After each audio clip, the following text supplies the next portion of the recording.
Welcome to the Day in History for May 6th. Today is the day that the Hindenburg catches fire and is destroyed while attempting to dock in Lakehurst, New Jersey.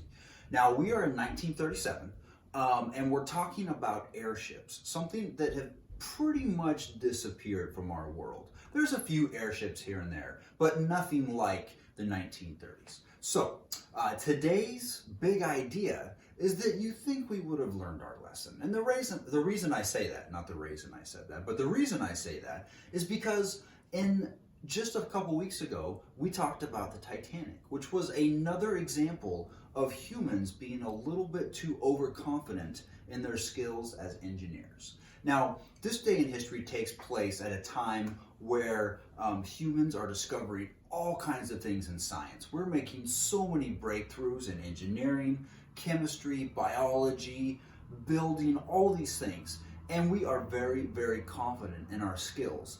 And this is an example of one of those things that just didn't quite work out right. So, we'll talk more about what actually happened in a little bit, but for now, why don't you guys write this down.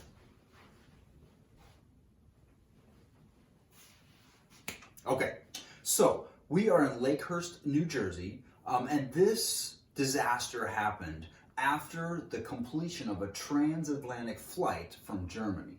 So transatlantic is over the Atlantic, and Lakehurst, New Jersey was where it was going to be moored, or it was the mooring station. Mooring was like what they called the big mast that they connected to and tied themselves up to. So now we're going to go back in time because there were some ideas for things that looked like Zeppelins a long time ago. And that started really once we realized that there were elements that were lighter than air. Helium and hydrogen are a couple examples, but we never quite mastered the production of helium and hydrogen. And the balloons that the people had that they drew, they were just too small. Like this looks like a decent idea, maybe if the balloons were like 50 times bigger, but it didn't work. Now, we are going to go to 1783 for the Montgolfier brothers in their air balloon. Now, we talked about this for a day in history, and these guys realized that they could make this balloon, fill it with hot air, and go up. And it was amazing. Before this time, humans had not flown before. We had fallen, but we had not flown. We had not gone up and come back down. So, pretty interesting. Now, this gave people a lot of big ideas.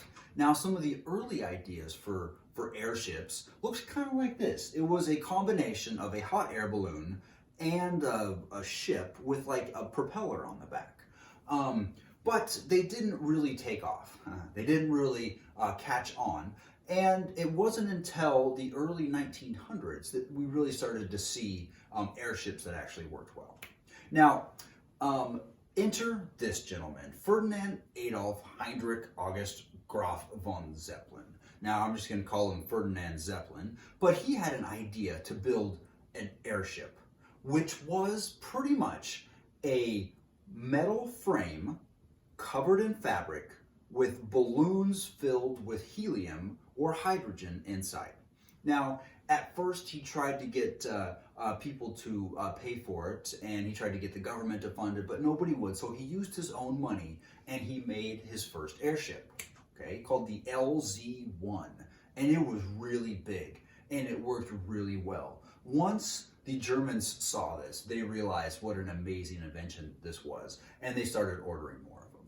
Now, the LZ-1 had a pretty interesting design.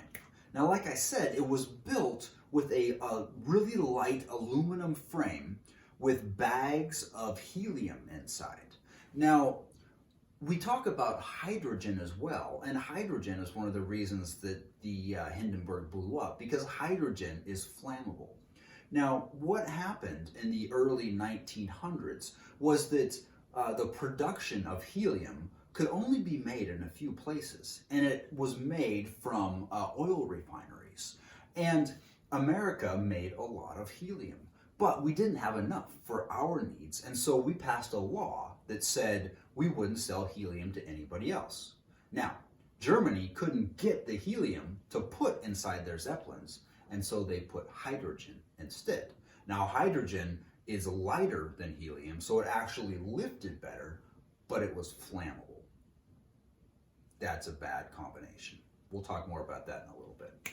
Now, once we realized that airships worked really well, we started using them a lot, and they were amazing. Could you imagine, before this time, if you wanted to go somewhere, you had to either walk, ride in a car or a horse or a buggy, or take a ship. Those were the three ways that you could travel: walk, ride, or float. Throughout all of human history, those were the three ways we could travel. At no point in our history before the Montgolfier brothers was fly really an option. You could jump and glide maybe, but fly was not an option. But all of a sudden, we now have these giant airships that can go almost 75, 100 miles an hour. And they can take you from one city to the next. You don't have to get on a boat at a port and then go to another city at another port and then walk or ride to another city. You could simply fly there. And that was pretty amazing. This is a really cool picture I found of some British government officials loading a Zeppelin. If you can barely see, but there are little people walking on there. It's pretty cool. Now, the military decided to use these as well because, well, you're up really high, you can see, and you can carry a lot of weight. I mean, not a lot of weight, but enough. Now, in World War I, the Germans used these a lot. They used them as bombers. They had guys with machine guns on them. You could launch planes from them. But I think they built like a little over 100 Zeppelins in World War I, and like 70 of them got shot down because they're really big targets. And we realized that pretty quickly, and we could shoot them down. But still, it was something that no other war had, which was a bombing raid. If you lived in London before this, the only way you had to be worried is if an army landed and invaded you. But all of a sudden now, bombs could be dropped. So, a little bit different. Now, but this was really the golden age of airships. This was a time when people would pay lots of money to go on these rides or take these voyages. Now, the Zeppelin, the Hindenburg, was massive. Look at this thing, okay? That's a 747 in there. The Spruce Goose is in there, okay? This thing was over 803 feet long. That is giant, pretty amazing. And it flew. Now, not only was it huge, but it was very, very luxurious. Let's take a look. Now, this was what the inside of the Hindenburg looked like. It had separate rooms, it had bunk beds because it had to be really light. It had a smoking room, a dining room, a lounge, a writing room, all kinds of places to look out the windows. It was a very, very nice ship. However, it was crazy expensive. In today's dollars, it cost you about $7,000 to go across the Atlantic. Now, if you got in something on a cruise liner, like what the Titanic was, you could pay a couple $1,000s and get a luxurious room, your own bathroom, really nice, for about $2,000 or $3,000. So you can see how these were crazy expensive. Now, look at this. Eating dinner here, looking out the window, flying thousands of feet. Pretty cool. But then this happened. Now, this wasn't the first disaster of an airship, but what made this one different was that somebody caught it on TV. We saw it on TV. And when this got published to all the news stations, all of a sudden people saw what happened and realized that 35 people died, even though 97 people total on the ship. Over 60 people survived. But still, this was a frightening sight.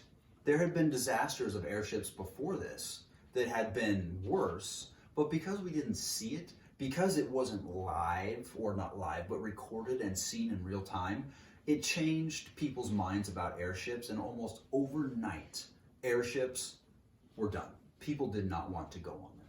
Now, one of the reasons, the reason that they say this actually happened has to do with some high winds and a sharp turn that the Hindenburg took, which they think ripped one of the hydrogen bubbles. And then, because the airship had an electrical charge and the ground had an electrical charge, when they connected the cable that held it down, it caused a spark. And that spark is what caused the Hindenburg to be destroyed. There have been theories about how the covering, the fabric, was flammable, that it wasn't flammable. There's all kinds of conspiracy theories and sabotage theories, but most scientists and historians believe that it was a simple rip in a hydrogen balloon combined with a spark. So after the Hindenburg, it was all about the airplane. It was faster, it was cheaper, it wasn't as luxurious, but the airplanes really took off. And also, you could still take a ship across. And up until recent times, this was a really good way to go. So, today's day in history is about a disaster, but it's also about lessons learned. Now, I think that this would make a great follow-up research project. So if you want to do something on the Hindenburg, let me know. Post it in Teams, and I'll see you guys later. Thanks.